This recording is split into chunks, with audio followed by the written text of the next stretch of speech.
میں جرم کر کے آ رہا ہوں، تو فرمایا بچہ جب ماں کے سامنے پیش ہو، باپ کے سامنے پیش ہو، تو اس انداز میں پیش ہونا چاہیے۔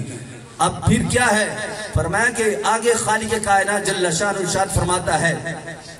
دیکھو یہ نصاب اللہ نے ہمیں عطا فرمایا ہے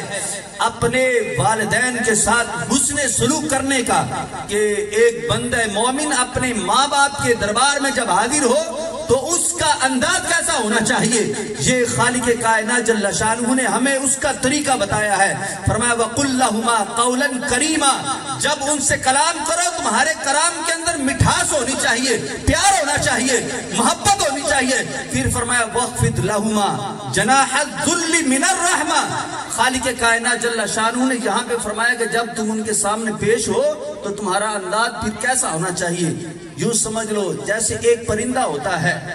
وہ جب اپنے گھر سے پرواز کرتا ہے وہ اپنی پوری طاقت کے ساتھ پروں کو کھول لیتا ہے، اور پھر وہ اڑتا اڑتا جتنی اس کے اندر طاقت ہوتی ہے وہ پرواز کرتا کرتا آسمانوں کی بلندیوں کو چھو لیتا ہے، اور جہاں تک اس کی رسائی ہوتی ہے وہاں تک وہ پرواز کرتا ہے۔ فرمایا اے بندے مومن، جو تجھے رب نے دنیا کی نعمت عطا کی ہے، جو تجھے عہدے عطا کیے ہیں، جب تم گھر سے نکلو تو ٹھیک ہے تیرا حق بنتا ہے اپنے عہدوں کے ساتھ، اپنے منصب کے ساتھ، اپنی اتھارٹی، اپنی پاور کے ساتھ تم دنیا کے سامنے جاؤ، جو تجھے رب نے نعمت عطا کی ہیں وہ ساری لوگوں کے سامنے اس کو ظاہر کرو، پتا چلے کہ ایک آفیسر آ رہا ہے، ایک جناب علی جرنیل آ رہا ہے، ایک وقت کا وزیر اعلیٰ آ رہا ہے، لیکن فرمایا جب یہ تیری پرواز یہ لوگوں کے سامنے ہونی چاہیے، لیکن جب تو واپس پلٹ کے اپنے گھر کی طرف آئے تو فرمایا اس پرندے کو دیکھ جس کو ہم نے اتنی طاقت عطا کی کہ وہ آسمانوں کی بلندیوں کو چھو لیتا ہے، لیکن جب وہ بھی گھر میں آتا ہے